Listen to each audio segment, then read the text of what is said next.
Hallelujah. Nabon savin kum tha chebe patinin engai lovin tuni nikutha minte kum sima egal dot jingo kum tha kum sang ni le som ni le ku nikoma sapin dama eimu sawha chunung pathin thangman sang pini pevin nabon savin ipakayo Jesu Krista minin kangai lut naw chebe kan peve kipamen tunin zong obung tinazong program ini so ke diu hin zong le slai muna pathin engan si naw taw na iman namuno tang lowa tuniang mi zat pi taw kom theding ai ki su to zalin no zo si zalin pathin ka thang va in pathin na bon savin pathin na bo nang namang chaso keuhan masan collection kum tha ke pa in zalai itu khom hom pathin hinga han don na in nei nge hallelujah hat chunung ka pathin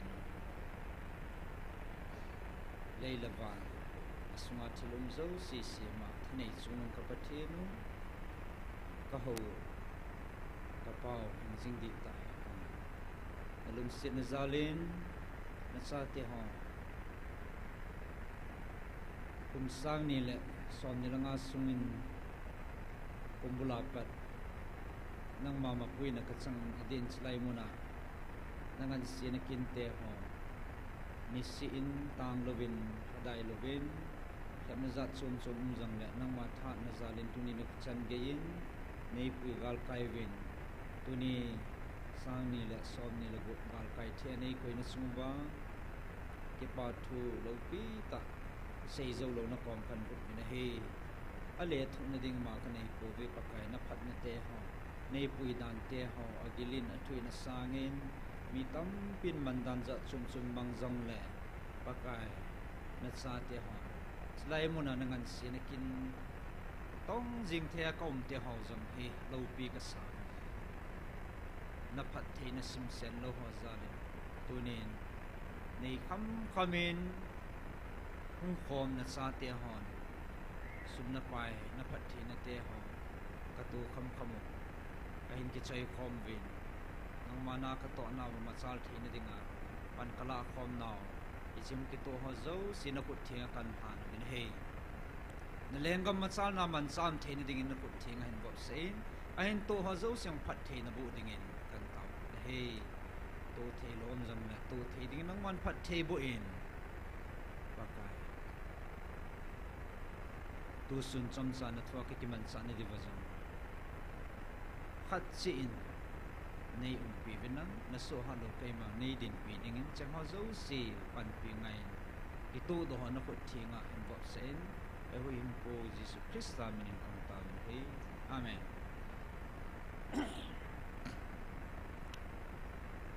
pathin tu sa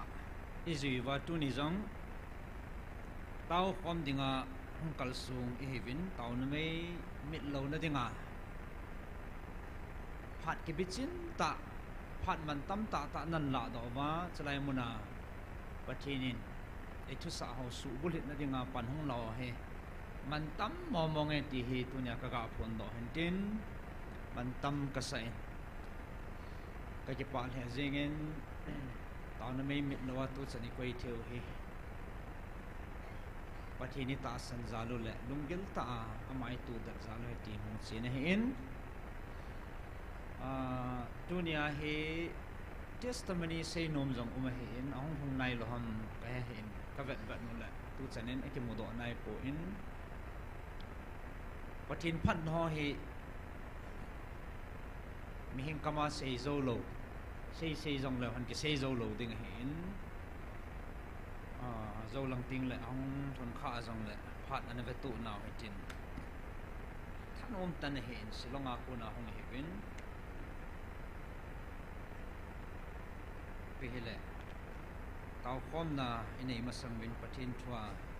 tu ni kum tha ni ko a hi tal hanin pathin thua chomcha ana ki holim khomotin chuting la kitil kho nei nei zo ting la tao khom nei nei dio in Bible sang hun khat hun ni tabang in sim do ma sang ka te Joshua masain Joshua bung khat sang ku sim ngai Joshua bung khat sang ku ke man ka sol lova na bol ham ha nin lang hangin na ki chat lo hel ding lung thoi na jong na nei lo ding a he aji chu na chi na chana pakai na pathinin na hon pi jing na ya ti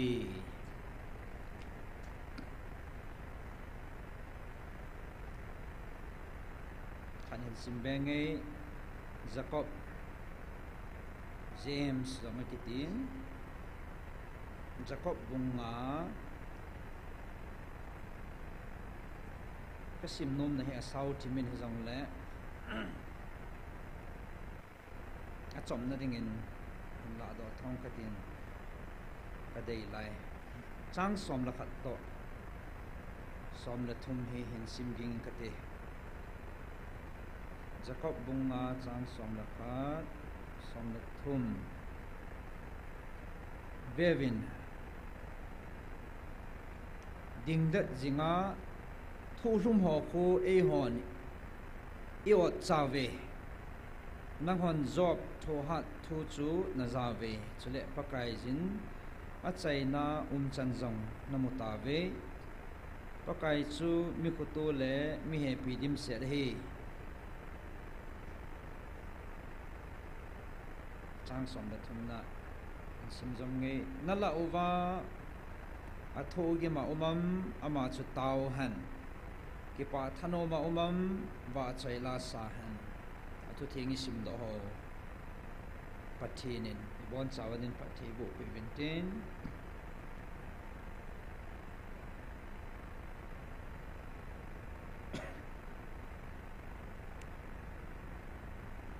dunia jong he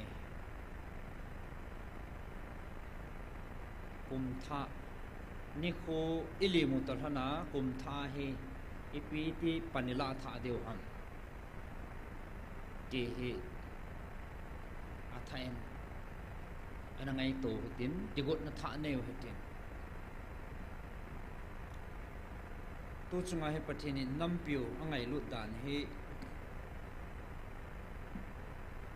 non ipiti ne gel deu ham kein hi tin kala in ta sa dan ho le ai lo le anaran khana pathin in ho pau he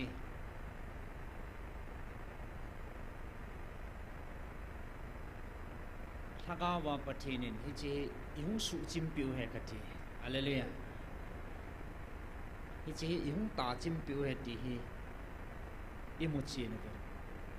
ke ya chu thagau thu do lai ji achu thagau lung mit ai lo len thagau lung gel nei thelo hon ta sa thu do la vi ho de nga chungol hoi thui mu thei mo mong lo he thagau mit wa ho de nga thagau lung mit na mu thei ho de nga chu pathinin ichung wan na ato le ei pui hoi na te ho he thil ki dang ta le ke pa ta man lu ta he amu thei ho de nga hi alut dan dan chu thu zen zen jing ki mulut pe zale he ki pam dan nan chu agil dan chu ya chu mu thei lo ho dinga chu an bat ting le mu dan za chum chuma amu wa boy chi ai ding mong jang hin ya chu Mosi bana Joshua chu pathinin ngan sina pia mi te pui hoi dinga thua pia kami pa Mosi kaman sa abang bangan nang yang kaman sa ding na hi kitsahin lung thoi hin atisna kami tiana pui hoi ding ha ni nang hangin ke man ka sol lo na gel ham atis alaleya tunin zong e ho zong pathinin a sei lo wa ai lo le iza lo hilo cho pathin a sei lo na gel ham tu ne ho zo hang san ta na chi na chana ke man ka din pi ding na hi tia ki tim chu pathin na hin adin pin aum pin tu ni zong i ho chunga ki ti min tu chanin a ki tip na thon pon e din pi jing ve nel digama tui lo na mun na zong tui thiam tui ta pe the hat chunung pathin na he galmuna galmi te do dinga gil chang ho khi sa tam pi sugam the yong hat chunung pathin na he za kai bor the hat chunung pathin na he tui pi kinong lai zong sutan thea tul go lai banga lam zot sa the ha chunung pathe na he yes ama chun kadin pi ding na he atia le ipiham i ol model tunin zong nagalu ka tu tang pi atile tang jing he koi mana lo ni ji ke hello ipi siu zong le pathe na thu sa pa che chi chi jing he hiti ding he hi chalang hiti ding he atio he pha chi ni sei ta ben ach ki chi ta pathin ei pui pau he e ge la le e aman lul he zingin he he tu ne he thei la amu thei ho he mi ham phachung nung mi wang phachung nung ach kam chang ta e ho pi na wa oi za sa na la ga wa ho pi na chi pim no hoi mi ham pha ne he ve ti sala a se ji lo cho e thei ji wa pathin thu i zui ji wa chu til tampi phat theina e ti pi wa e tui cha khang ge ya phat theina sim sen lo hong hong ni ti pi hong chu ni chi chang thei dinga ho le ade dia koi man pi thi lo la gaw hal na le ke pa na lung mo nei nei pau he koi man e pi thi lo ya si ho ni ki het wa e lung mon pi wa e ki pa pi o hen na hi chi a chu dunia he kum thai to na han san na ai lo le ta san ki su dat ba ipilam pilam hoi lai muna jang le han ta san da ta pakai thu sa zui ding le atha pan la dinga ikitip na no mo hentin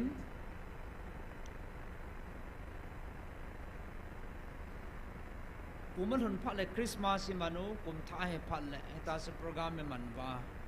kum tha Bible changa chu second Koran bunga chang som le segi ti ho he thang pia ji chun ko hile Krista ma so ki sim tha he tai vevin lui chang sim manga ma hetan atha he tai ki ko kum tha ni ko ni le topic ngai che koi wa sim ha on le adan chu di adan chu di chi chi ki sim na wa le he chi ni kwa chu adinga chu topic adan chu formula che di hi cho ale athu chu izui wa inei wa ichi pi deu he pathin thu chana asa anaran khana he atha he tai imo ati wa a program ekichai sa wa ekichai chai le thu pi ta program nei deu alang pia ncpu ni pathin hodan ajinga thai le dai deu deu ding January February March April May June lang la khun oi lang ki ge ji tam ki he gam ji ka lo cho mul gam ji ta lui gam ji ta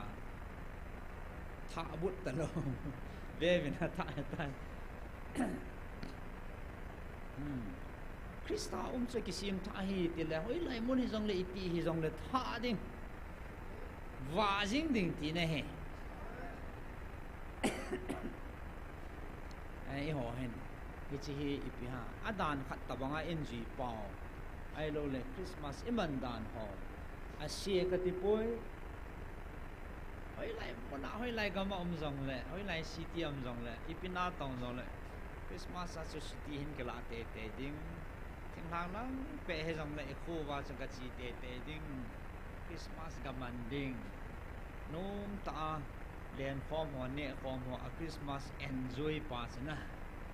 ano ma no me lang khana la patin an vat phat le he cha chu hagawa thu ta ama I ho na pau chu amu hlom ji ki mu hlom te di chi ki man sa dan hoi va na le na ulang hin pathin zalin agaw lama jong kham to che che taw ki ti jong le sei the thawin tin jong la thang pia tam zo he chi din mun he cho ipisa ki tha di ham ai lo la Christmas e gaman po po le lung kim jing hen sa thanga wa ki gut na to ta sai ki gut na pa chi va na le ta sa lam chona le me he i so no si su pathin in tu chunga thanga wa yung ho pi wa hung ta chi me ka ti so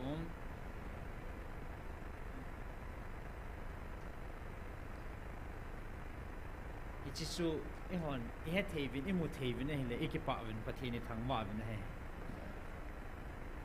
hay à chú thằng áo thua mua lô hoa tiếng à chú cái chỉ hoa chú ngon hồi tạ số kiện này chú hay lại muốn hi dòng lệ nitin phát tin à hát tạ là hàng sân tạ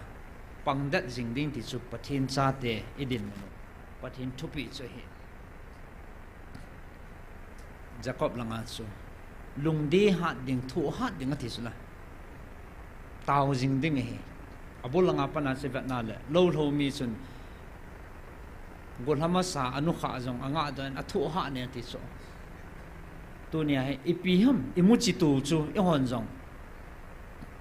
ilung đi hạt và inga ha no ngai ti na hen na dat tai pan jing diu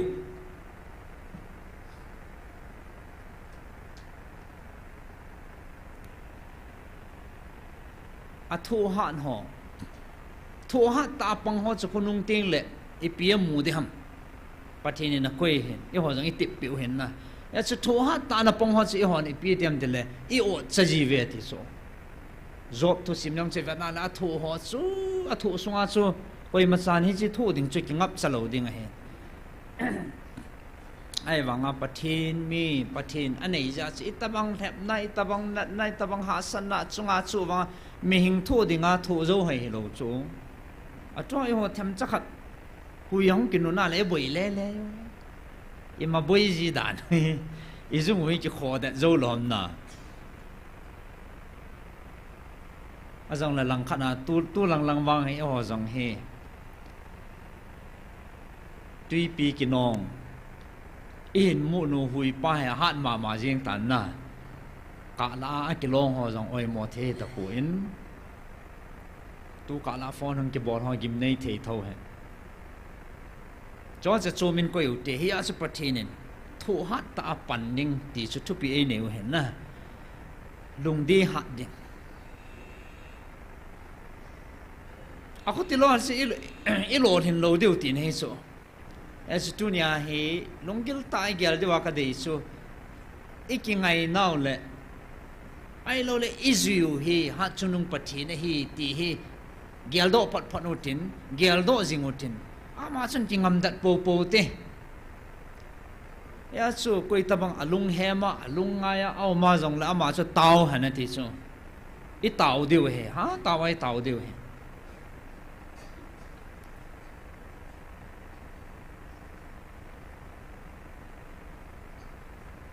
abang kon khat event na le tu lang hai kyong ka la kanui za jin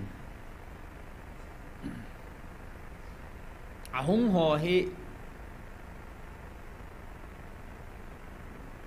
ye ho ding al hep nahi chu satan diabol pa na to na hen ta salung pu na hong kon do hen hi chu ta sama ma I reply good ting le đi chỉ có gì lâu hẳn na ta sát lùng pun ang pin chỉ hong ta sát lùng pun na cái lệ ta pi va lệ đi chỉ có gì lâu hẳn thằng áo thu một chín họ chun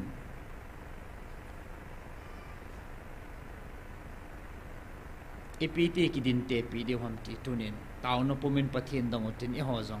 thu ha ding le ding dat ding in chỉ có thau te ka ti nom na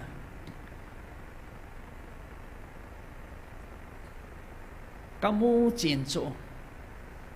tu lang ai ipiham jele hi chi langa wa ki pan le pathina ko na hi chi wa ka nei pa he mel ma pa dia bol hin asu umul gu ne ti hi ki chin ta ka mu do se twa he na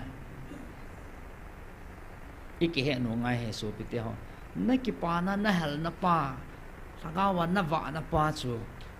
diabol sin eng sia he chu asu umul gun he so ade mit gun he is ta sa tu do la ila ma ikidin te pi wale imul deu che ho imul deu lagaw thwai la ma pathin thwai ikibul phu wa e taw jing wale e ho dinga he chu khuni chu na pang ding he e taw naw jang el che ding he e lagaw mi liu jang tam che ding tin he so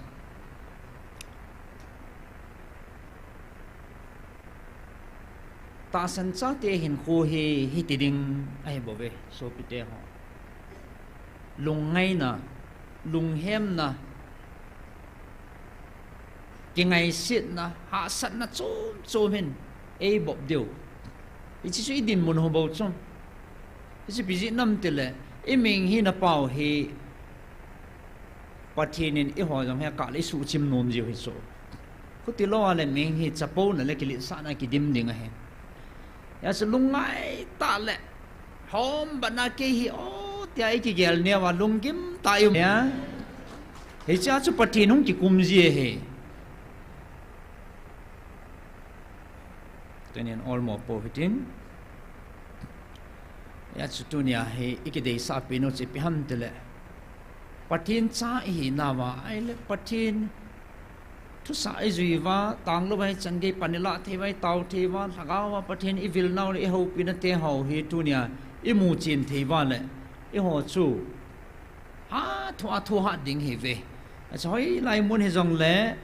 asia isunga ke pa na le lung mun na pathina i wa pa chu ilim le imela jong akila ngai so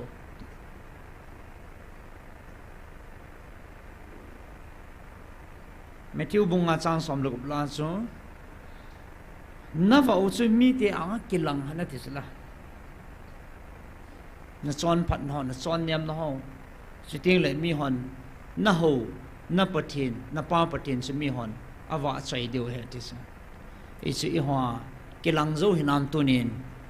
ni khu tha kum thai manu ta hanin imu ta hanin tagaw din mon ho athain ke vat phat no he tin zon bung som la li chang som la segi langa chun hamun sa dang khat na pi ding o hen ti chu lagaw di ta hi vanoi hi chu sang pui anti so izi na mi ti le ama chu muzang amu po ve nang hon wang na heve aji chu amoho na sungo ama chu nang ho sunga cheng hi vanoi mi ten amu thei po ve non wang na mu theve ibijinam til ama lagaw chana sungwa cheng he pathin lagaw chen na in thing hi ta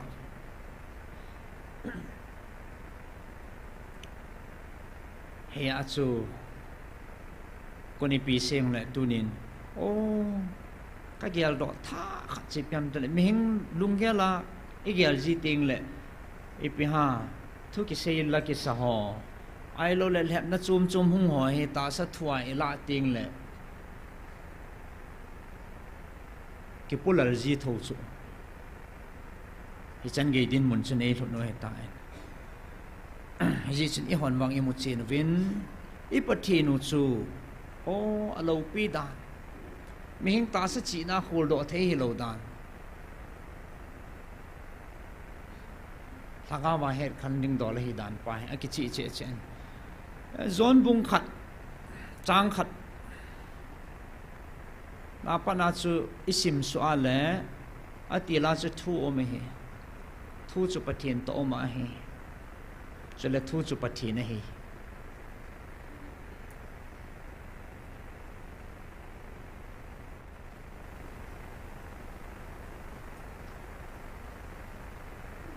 ama wanga thil zo si o ma he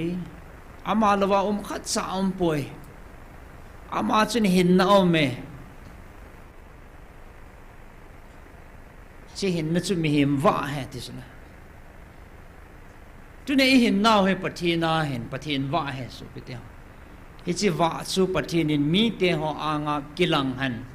isu la dewa pathinin ade he ti lagaw thwa tu ne ki kol dewa kan dei sa hin tin chilai muna khat bin jong kasim do tain Matthew langa chu thing phung sa ga ke heading he ti so islai mun taw nei man khom naw thu dol he ba na le hi chan gya thu no bo tam ding dol jong he po na ai ma tu hin hi chan ge hin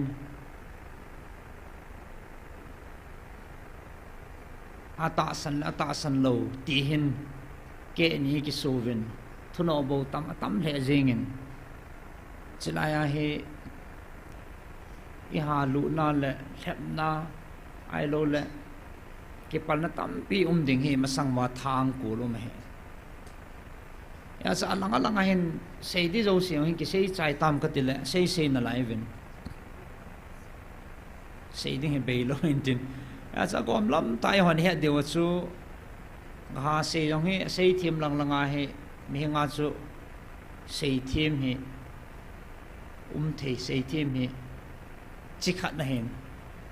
la ata hem ki het na dinga su bible lai pi muam tla aga ki heading he this na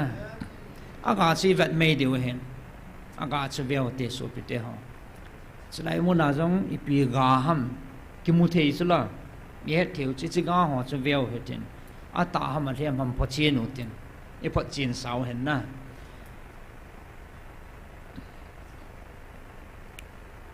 kalung thima pathinin kidang ta tu tha thil su chung changa kamu kha che pi ham tele pathini ho pi na kha chu zani Saturday counseling chu Christmas program ho boila la to hong ki tu thimi so date 26 atu bata 27 ha Christmas ki mang chai pan na 27 hen le kilomen mi hoyang chai ta su a huwa chi ke boin na lai hen mi 25 26 ti ho chu 27 chan mang jong mi hen mang hi jong le kin la donga mi boi lai ta hen na a chi su a chi to he ti chu hen Saturday ni he ong thung ta in dam lo hong ki tau pi ho la chi za nam khat la ni chu ke nin jong ka thleng do hanin counseling an hong zaw ngai ka tivin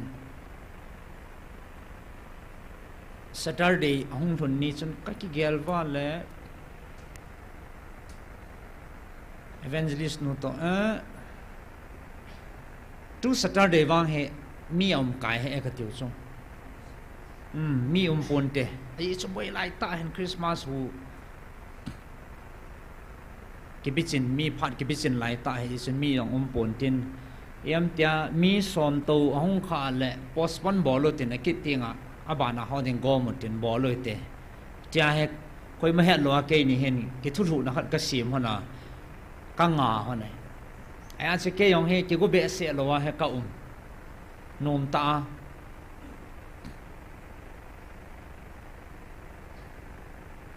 ani ko hong thong ta in pung ka va no la som la khat lang he ta a ke ong ke go do nai lo ta sa ka a postponing a sa ka chiti ko ikum ke go lo wa ka sunang the thwa khom le som la khat lang ong lenin som la khat ma khai la hen ti oi pu thang la lin in kolin hoya nam ham ka ti le counseling hol langa kam ta ve ti tu ni mi hinam tu ni chu postponing ka ti hone ka ti le mi som gup ka wal ta ve an ti sa hallelujah ai che pa na cha ka te vit da kong ti gut chu ka gan mo he chi ni mang chu iti ka ba ruma ka chop lun ham ka kisil chai lam nong ka he lo chuna ka kisil chai pi pe fa ka ke khoda van kong ke wana ong ti gut na kong thei su sa khon khat ka dona an ne lawa ka thei su pe ka thei su ne le baro zo lang som ma khai dong ai ke pat ding je baro zo lang en ka ga thungen ka za cha thim heu ho jing in kyang cha ke ka ga thuna se mi som ge na wal ta cha hallelujah hi cha mi hin sol ji pathin hi chu su pi te ho yêu ni sei thei pin so tao na muna kho aboi thakau bu vop kham thei bol ho ka la tao na ngai so la khat le ni hung zao ho ko amo ka pin tha lo nge nge ya le hi chi satan khun asu boi jing de ngai ya so na pin tha ngai council na hong ne ki ti ko ki sei pi ji ya ka la dang ho ho ya ko na hong ham ke ji lo so pathi ni nan sol so ala le mi som gi chalai ding a counseling board na a thom loi zakhat chung lang ngan he alang pia zani la som ni som thum ti ho ngan ne ji hin na som git ki to a thom loi ches lai muna ka ge la le lam dang ka sa bel zakhat le bel zakhat le som la git ve na he ta en asa aza he hung ji mi hung tapon te tia postman liu dinga ki gela som gu paling tai ka ga chi so la som ge na wal ta so kidang ka san cha chu pathin ka thang wa oh pathin sa te ki chol dinga I phal lo ho pathin sa te ko na mu na he mi hi an sol jing na lai lagaw mang thai ding pathin na ko sa dan Israel lagaw mang thai hu do na kin na ito pau jang tang lo wa pha se kiu jinga yum pau he pathin e het pi ve ka ti se pathin ka thang ba en kaung ke man chau chan anop dan chu silong langa ko na hung a family hung ki tol jang amen kaung po pi langa ko na hung ki tol jang amen litan cycle sunu singa langa he lai vel nai dunga ho kisu khom jiu chu lo pi ji mo mong kam na ta ko nen Bangalore langa ko na hung jang heti sun ka ke mang khom ve nei le chinia zao ho la khat pa chu silonga ko na hong ve na family an pui hen na a testimony he zan ha ke ni ko ma hong he a testimony says a gil he jing counseling a hong zao ho ke pa dan ho se online a anapanga damna chan ho se chu thu pi wa testimony ka se de tia tunia he ka ti thimul le ipi boina ne ham ahong the hin ahong ni le phat lem chang bel hetin cho chu pathen lo pin ne kan se hen na ya so aga in view te ka ti so e boina lo de vin na ya si ming lung ge la ik he le wa thil chum chuma ko I te wa le namu the lo ding he ya si tunia boy ho hin ipitia muwa boy ham jala abang khan gala ko na he an gal ber ata salung mit la ta sa chinan ba na le abangen asung lang mu phatalo abangen chin kholam evangelist chin kholam mu thagaw mi amu ta sa minan va ja su thagaw mi na mu theilo ata sa ming hi na va na le evangelist chin kholam mu loy thang lien sei mu loy thang lal mu loy pu ps mu loy Dr. Hagen mu loy he ta su an vat ma le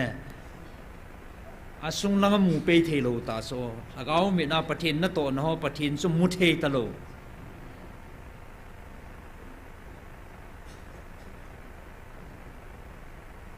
ya sa ma ta sa lung pu na sa an vat wa le alung pu dung zui wa sa an vat no le isi ta sa ming ho sa amu wa le pathin thu sa amu thelo he mi hing ikivet ton diu le mi hing wang vet ton thei koi ma pun te ka ti su mi hing koi ma cham kim lo he en la pathin sa he na thagaw min ang ki vet tu ting le Jesus Christa zala chu cham kim na he hallelujah mi hing koi ma cham kim lo he Jesus ti san zala thim changa cham kim he ve hallelujah as pathin cha te su thagaw min ai ki vet tu ting le ki kim hoi the hen cha chu ki dem tu na ki sei si tu no he lo ding do le meng lung put om ji ting le su thagaw thu pa he kilang do zo ji lo mun na nei ji lo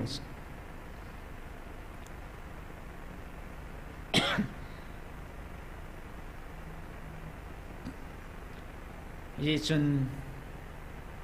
tunin hilaya ta sanadat ta puma taw na pang ho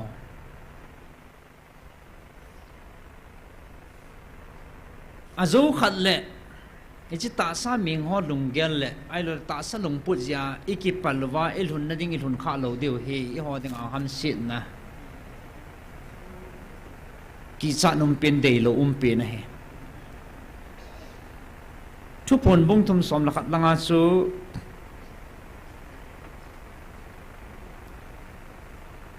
nalal lu khu chu koi man na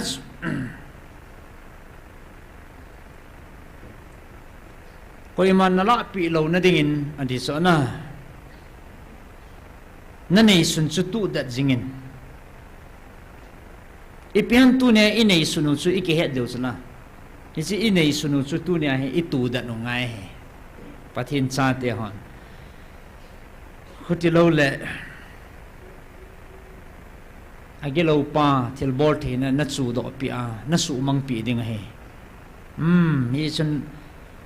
ke ma hong wa za ding ka he na la lu khu chu koi man la pi lo na ding in na nei sun chu tu da jingin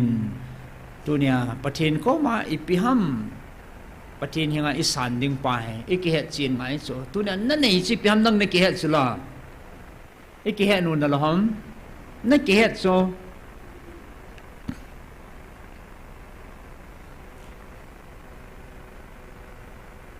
chilai muna na hong zia he tunia hong pang si ka do nom chi chilai muna na hong zia he na ki si ding kata san lo na man thai ding kata san lo olaba mang na ki sa di ba koi ma mang ki sam hi ve ta na lai muna na hong zia as hi chi ka ki su mang e ka ki si e ti hi yum deu kata san lo chu lai hong ji wan la gao la ma kali se be te deu he ka gin cha kata san chu iki panau zong aki beding kata san chu ilungun nau zong aki beding kata san chu step ila bel chu sagau thua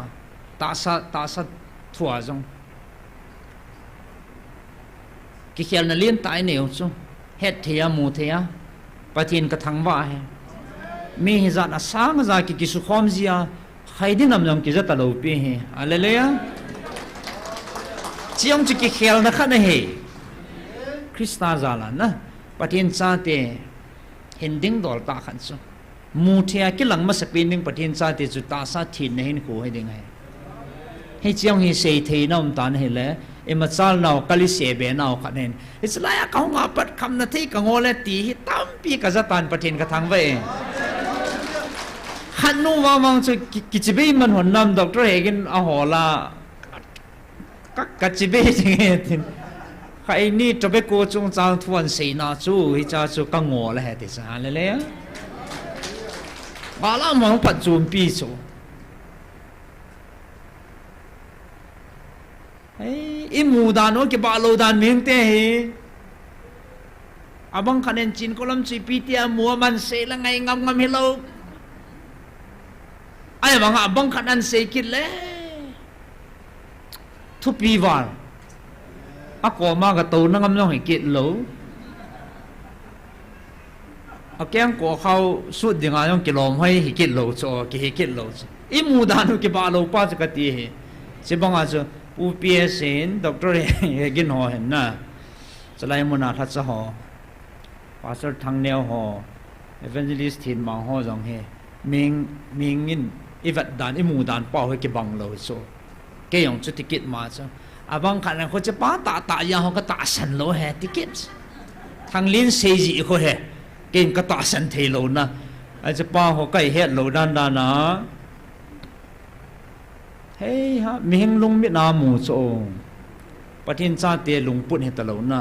mi te ho wang chan o asi khat akisim phat thial akipa pi ato na akipa pi so ei mi hola chi theilo so panga anaki tingol sa sun la zalam helwa kikili ithole wa khat chabe chun taw na hman pa he ti o ta mai bol chang khat be hung sim pi ta to ai le ka kili le la ya kong kili lut kha pathin in li lut so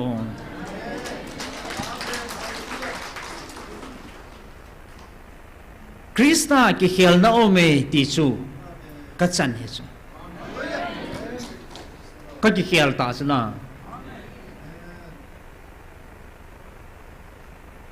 pathin ka thang ban ka mi thi ni don but chu me choin ka chi win ka ki ji do chu ka phona ki dang ka sa wala new bazar langa kai hang me ki zu na hanga ko oi pi chala ko hello pang mi falentin langa ko mo la vur ta dal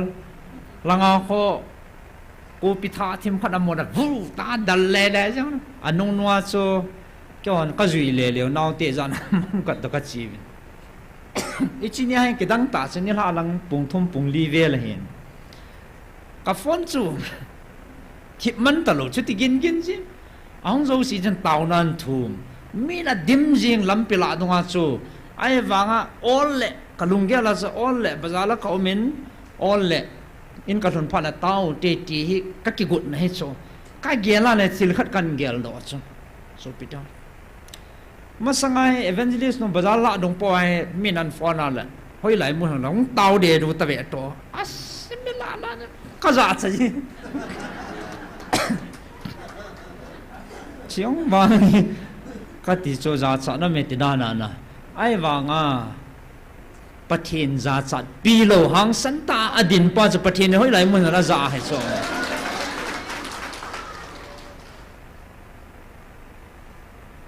ke ma e za cha pi lo chu ka pa nga kin jong ka za cha pi lo de ti na ka phun ding ha hi chi chu ichini chun ka gyal do che pi ham tu la pathinin lungil ta e ho pia kamu do ka che pa na se pi ham tu la masanga ichi pha dan ta la chun chalai dunga chu ngai cha chum ne wa le le ji kai a ke dan da hoi lai pi na ki lut dam na ti ka ti na mun la he cho loi ho to a ke fu sa ta street boy na as gamdang ho se ki thole gang leader a leader pa ne ki so iza nam phan i zui ding chalai la cho hoi lai mun pi na ki lut dam tia adang ki ge lo hi chi me tho na chi ki ma tha he cho hoi koi tia cho thieng ham ai la hoi a chi lut len non hoi lai chi pi tiam ti ka wa le len na la cho chalai la cho chalai cham man na hang ki ku la ka va na le ô mà sang cái hình khu cho căn gel độ chú lại đúng à khăm địa độ à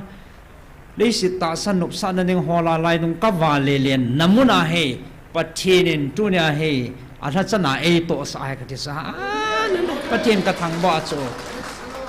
ôi bố anh tiêu na anh cô họ chắc khó thấy ta tu tuyển tàu nó cái chuyện ôn lệ cái tiêu của lệ à bôi cái về emergency tu anh tiêu cho anh phone mà sẽ pin tiêu chú tu tua ti pha na so ka che gel do so o pathin kalung thima ka ka ta cha kaloi hon la hello oi pi ho ka la me han no boy chang jo ke kalung thima so ka liu jing hen taw na ka man chan anop dan so pathin na tong en amo lang apat ta so e ka taw chai le dam cha ji ke pa da chom ka jo ka wa phe ki no le an kul ki no na culture ras jing ta so in kul ta ngai changan so ka va na la o pathin hi aphan lom lo me pathin hin i tabang jang le mi hi a ki khel sa the ye ti he ke ma chunga ka mu chin veng hen chalai mun dunga mi te mu sit le zu kam thei chi chom chikim i mu ki bol jing bo cho abonin ki sei do le mel se be se na abonin sei do da taw te ani ki bol ho he na ta chon sit lama ka ki pi le ka ki pi na langa ki pum pi ho ka he ka ti chu he thim lo chani ji ta ki beijing kai so ka bol na lang chu a ki nga na lo a ki chai na chan su rong kai chu sit na langa ai an na sabe se na sabe sen chọn xét nên cái ball ho rằng he sei do zo hoi hi lo he he chan ge din muna chan ke um he hen la tunin pathian zalen namasang wa kaung ding thei na hele pa pathian ka thang va en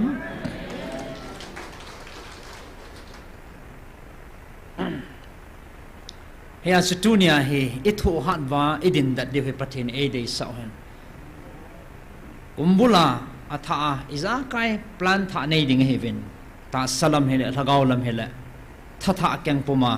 tu ne e jigut tha diwa pakai mina kan tip nom hen tin azo khat le hi chi ta sa lung put hwa kon chun ta sa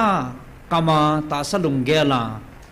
kuna hong po do kam chang hwa kuna ai lo le dan la mul hwa kuna hi ilaga wei ki su mol wa i vau amit dan ding pa he pamai ka sa en hi chan yong ki tha tho wai chan yong thun kit na deu hi thil be hi lo ding he so pite ho ya chi ino pe deu pa ha ne lang hangin ji so so ko ma pathin na ming hi na zo ding thil he lo so to i pal deu ho jang hi ming hi na i ho pal ding pal zo ding thu hi lo hen inamu gal khat na ki chai la gal khat ta hen gal jong hi ki chai ta kon te ka ti so bible thutip goi lungai ta an le si jong hen gala ki chai ding ai boi na gal hi jing he boi na hi jing hen hi chila aso sa ti ho pathin in e man cha no mo ti hi gel do hi tin ya chu e hon i piti mu wam tunin athain thagau win ki thum thau he tin hi leo han angai lo yong cha angai a hi za thei dis asia ai mu yong cha phai mu thei ding he hi chi chu ong pot ting le ki tu mo nam lo ding he na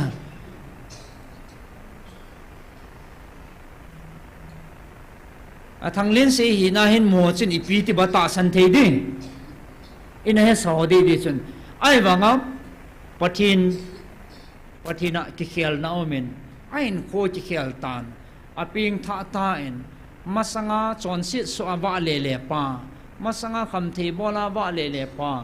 masanga business chuma wa le pa chu krista hu hingna di ta akisan phanin ahin kho ki khelin anato ki khelin masanga ato ho masanga bol ta lovin tuin pathin na tongin pathina ke mang cha ta en akham khatapu en atia labo an ta san di so na ati lawa ama ming hina sa mu jinga le ata san thailo de mo hai thailo de cho sibanga so evangelist nu yong chu ama ming hina va na le mi hingai ki va to le iti ki mu hai ding ase islaman jong ka kin na jing hone ti cho a ki ha na pin ke ni kai hon cho mi hing dong ge lang pot pha le mi hingai ki mu pha le a pha sei ding lo pi cho sa gao lung men ai ki mu vai chi ngai lu diu pai pathin dei sa hin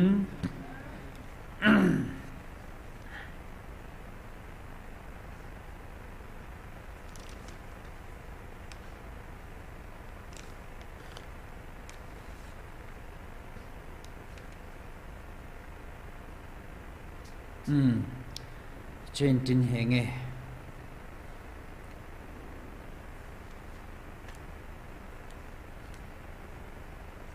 dunia kan se nom pin su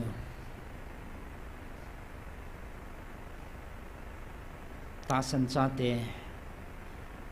khep na ha ting mong hen ilhun nau asan chana thep na hung long lin ding he ti sumil potin iki ngai sinwa be donga yumwa I ka ti de tam ta lung dong ta ei ma mi hing hin mo monga ki sun na him am lo phan le it's also pathin nan to pan je bo ve so pete ho isen be dong po hete pathin ni nei ve apha cha vai ge ngai lo pathin ei pui jing ve ti sumil potin tunin kum luya pathin in pui na te ho ga ge lo hitin iti lo pi hita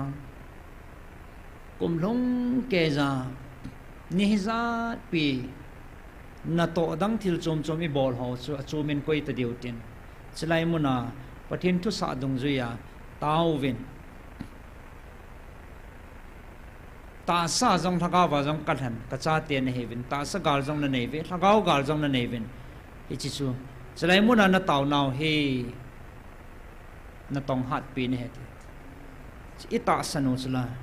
ichi sei molding le hei koi ding le su mit ding pa he agilo pa na to na he satan na to na he bove tau nan thilabol the tau nan iza kai ki khel sa the tau na thane ji have ta san wanga tau na sun thil ki dang bol the ipathi nu he iza kai bol the he dam lo dam sa the he tu ne ipidinga hiti ve si no tu ne ipidinga hiti chingai si no ipidinga ito gun ho machal thelo ta sal hagawa lo thin na ipija hiti ha samuham pathina ita sannaw tha sameh katinomen ya cha tha ba ki bul phuwa pathin chai na pa ata ta thilbol thi ha chunung pathin si pathinu chula ama chi za kai nei pa so ita san na pau hi alha samji a chi support the lo bo chu hi chun tun ita san law than ki su da no hi te ta san za la iza kai bol thi pathin he ho he ta tao na ngai sai za na fa inga ho ne tu lang langa he aka ni la ta sa thu dola agam tin hi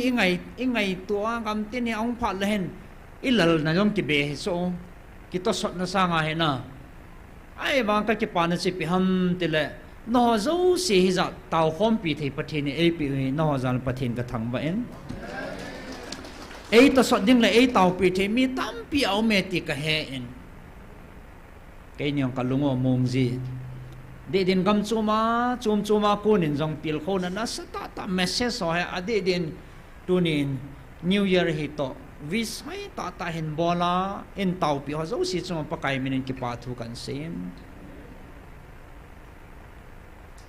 patien zala thil pha tam pi ko pon ho jing jong ke di ka ki cho om lo he e ki cho pi ngan ta bang hen aminin sim dang tam ding hen na bon savin pathin phat the na bo ventin pathin za lai ki kho sa naw la pathin i zep naw he cho chi ki to sot naw i cho za la chi ki hon ding the ka hi ve ki hon jong kan tau pi jing vin ki hon jong pathin e ngan si naw mun chun thiding hi jong le mel ki khel lu ki hon jong kapang ham kapang jing ve ti tu nya kan phon do hen tin nei tau pi jing vinang ki tau pi to tin ma ba na ha cha pani la deu hi apoi mo the ta en nó dấu xì ra lại cái hoàng lung mông lệ hàng sân ta bằng dinh thế cái về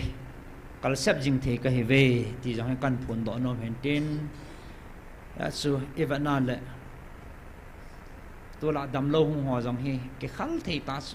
na sa chế dinh na ai cho hi anh sát chana hi idou bao giống hi cái hà gut chế hi chỗ ikidana adam lo koi mana su dam zo talo iza kai borthi inneyu ha chunung pathin chun ita sannaw le itaw no that na zala kona dam na pi ho chu alo pi thei le jinge akidang theye hi cho hi itiman tam hi tam na hoi la ya ki cho thei di ham ki cho a cho na ding lo he jong le ki cho zo lo ding he pathinen acha te ngai lut na ita sanna wa kuna so hitabang sudam thein ho jong ap wa ai le mi kidang ta na kho ta adam he akidan chana he ado jong hi kidang kit cha kidan da adam lo hung dam do ho chung kisana dan le mo le ki ta the ho he tunia kalung boi na pin khat la kapu na pin khat he iti di hamna enge patin tu dolai la lawang sun no ma he nom ka sa bai brai lu na patin try lu na event na le patin cha te abona so ke he boi na ding po ni ho ding ai chi chu ki til kho na pangen ki su di na pangen khoni chu ni na pange e ho jong iki khol ji vai ki su di ji di hoi pathina de he koi ma cham ke mam po chen tin tàu na mangoi tin akhat na hen pathin henga ke pa thu seu te tu kum tha tu ni ni kho gal kai zo lo hin kho molim za no me tam gel do te adi din tu chung gal nei wa thi ho jong gel do te chlai jong in sung mi athi amang tampi izau ve ibon chavi ni puna ve nam khat he ve inamu gal ji athi he dam mo ve se til chom choma thi yang tampi amen zan he dung ngel ngel la song athi whatsapp dunga i het lo jong tampi ding a he amo jong tu ni ni kho mu nom deu he gal kai zo ta lo tunia boi nom lo he la tu ni ni khu tha ke pa om ta kum tha ni kho ma sape ne mu sau pathin thang bau hi ten na in sung ve phao hi ten ita san hagau din mono ve phao hi ten pathin kum lunga in pui na te ho gel do hi ten pathin na kitip na bonga na chungwa na zo lo diu chu sa po nge ti chu pathin he akitip na thon lo pathin hi chan ei pui na chungwa o lungil tan ki pa thu seu te aman tame so pite ho tu ne ha ki pa thui ha sei di oi bo ve pakai kom long ke nei pui naw he akidang be se ade dia chlai muna taw na mei tang lo wa mit lo wa ei koi sau hi pathin na he pathin tha na zala ni khu he zat pi he tang lo wa taw the in ki pa thu seu hi tin i tàu khom wa pathin ni wa chei wa thagau thing vil nei chan wa van mi ti ho to van til thing ho to thagau wa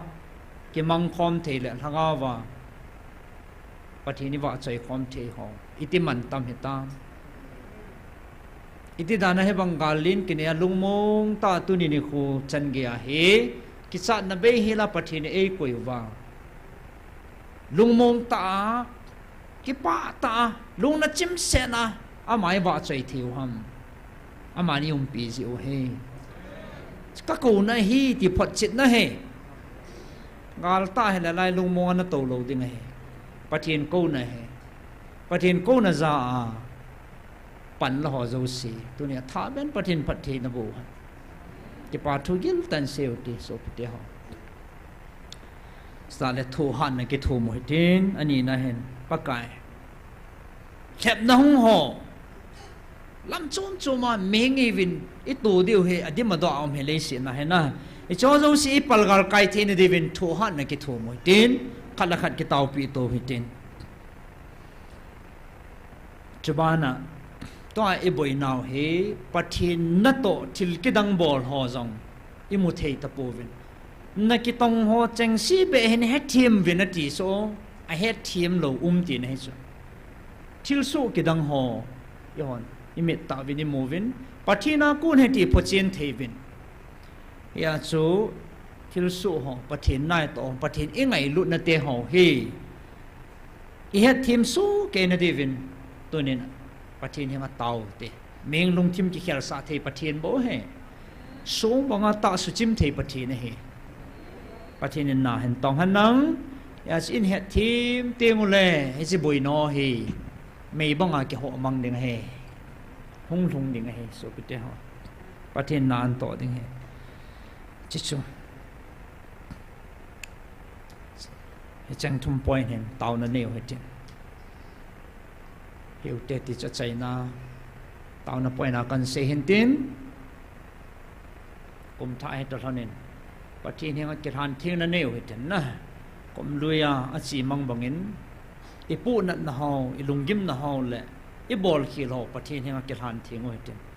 pathin ma pui na ho i chan na te ho ki pa thu seu he tin pathin thang ba he te ti cha chai na kan sei no hen tin pathin wa chai la khan sa khom he tin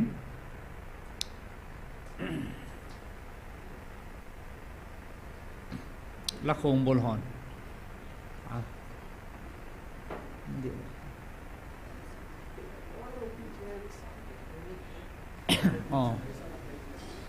pathin lo pi wa chai na dingin o lo pi pen ti chu